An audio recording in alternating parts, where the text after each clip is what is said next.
Republican lawmakers in Texas demanding answers from the Department of Homeland Security over a reported plan to bus migrants from overwhelmed border communities and bring them into cities and towns further inland from the border.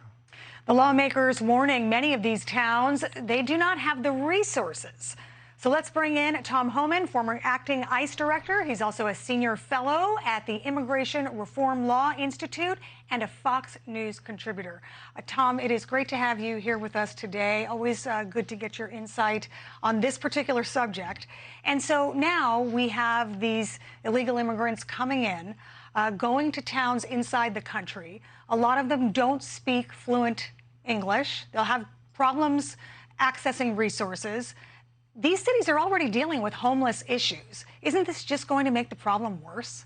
It's going to make the problem worse because they're creating an efficiency that you're not going to be in detention very long. You're not going to be in border patrol facility very long. We're going to get you into the interior to their final destination quicker, which is only going to bring more. All these things the department is doing, I've been talking about this for a year. They send a resource to the southwest border, process and release quickly. Why? Because when Fox broke the story on the Haitians under the bridge, 15,000 Haitians under the bridge, that was a bad story for the administration. So they're trying to manage the optics of the crisis. They don't want it to appear there's a crisis, because the secretary to this day says there's not a crisis. So separate them, spread it out, so there's no overcrowding, so there's nothing to see here. That's the only thing this administration has done. They haven't done one thing.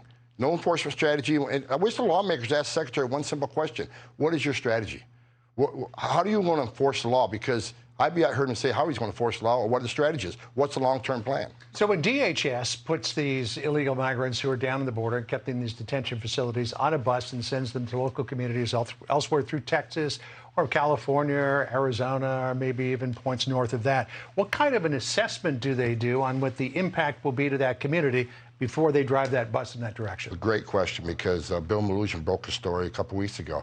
They're in such a hurry to release people. They're not waiting for vetting from the Bureau. As you know, there's a case where they released a male alien from Texas facility. The vetting didn't get back for 2 days. So they released him. When the vetting came back, he was hot on the terrorist watch list. And it took ICE a couple months to locate and arrest him. Now, how many more like that? And I keep going back to the 800,000 gotaways, right? We know there's 800,000 recorded gotaways because they're on camera or they're on drone traffic. We got videos of them. Border Patrol couldn't respond. They've arrested people from 161 different countries. Some of those countries sponsor terrorism. Terrorists don't want to be arrested. How many of the 800,000 came into this country and there are no suspected terrorists going to do us harm? That's an issue. But now we even know those in custody are being released so quickly, vetting isn't properly done. And they're releasing people with positive hits. There isn't time to do the proper vetting. So I want to bring up some numbers now. We're talking about, you're mentioning all of these numbers. Let's take a look at the numbers from May, which I believe are record-breaking numbers, if we can put that up on the screen. 239,416. And look at this, fiscal year 2022. I mean, these numbers are just unbelievable. How does it stop? Well, look at the total. Look, you got to enforce the law. If they want it to stop, turn on the Trump policies. People are going to say what they want about President Trump. They say his policy is inhumane. He gave us the most secure border in my lifetime. Illegal immigration down to a 40-year low, down 83 to 90%. The border was locked down. And when the border's locked down, you save lives.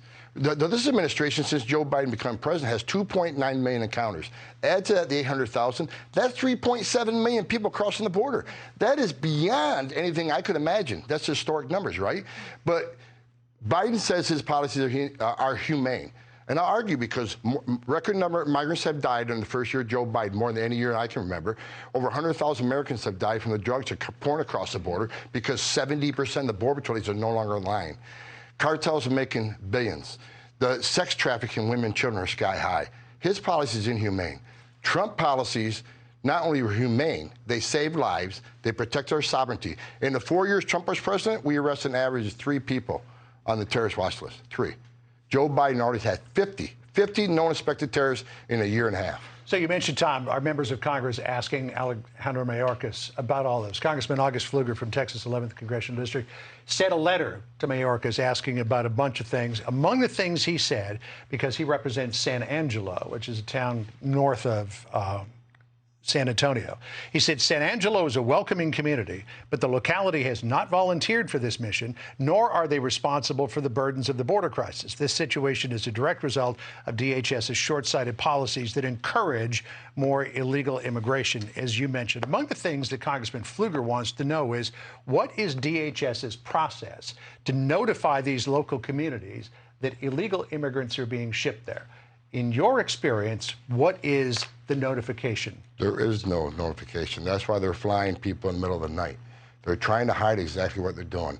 Again, they're trying to spread out this crisis across the country so it doesn't appear to be a crisis. No overcrowding, nothing to see here. So every border is a border state. So if I don't care if you're from New York or Chicago or Nebraska, every state's a border state because you're going to get a large share of those that are in the country illegally. So you're 20% of them being criminals. But the biggest issue is the fentanyl. The fentanyl is going to flow all 50 states. MS-13 is already in 48 states. Every state's a border state. Just so that we're sure about this. So you're the mayor of San Angelo. Suddenly a bus, 50 people, a couple of buses of people show up on your doorstep. You haven't been told they're coming. No, you have not. Wow. Well, these cities are on notice now. Well, again, I hope these congressmen stand up. I hope, look, for day one, they take Congress back. They need to impeach Mayorkas. He has ignored the oath he took. He has made this country less safe.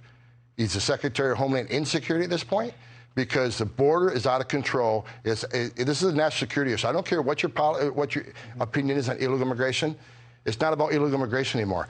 Terrorists are crossing the border. We know that. Fentanyl's crossing the border, killing over 100,000 Americans. This is beyond the immigration crisis, and something needs to be done. Tom, good to see you. Thanks for coming in. Good to see you. Thanks for having me. Tom, good to see you. Hi, everyone. I'm Brian Kilmeade. I want you to do me a favor. I want you to click to subscribe to the Fox News YouTube page. This is the only way that I know for sure that you're not going to miss any great commentary, any great news bites, any great interviews coming your way on Fox. You can get it all here on YouTube. So subscribe right now.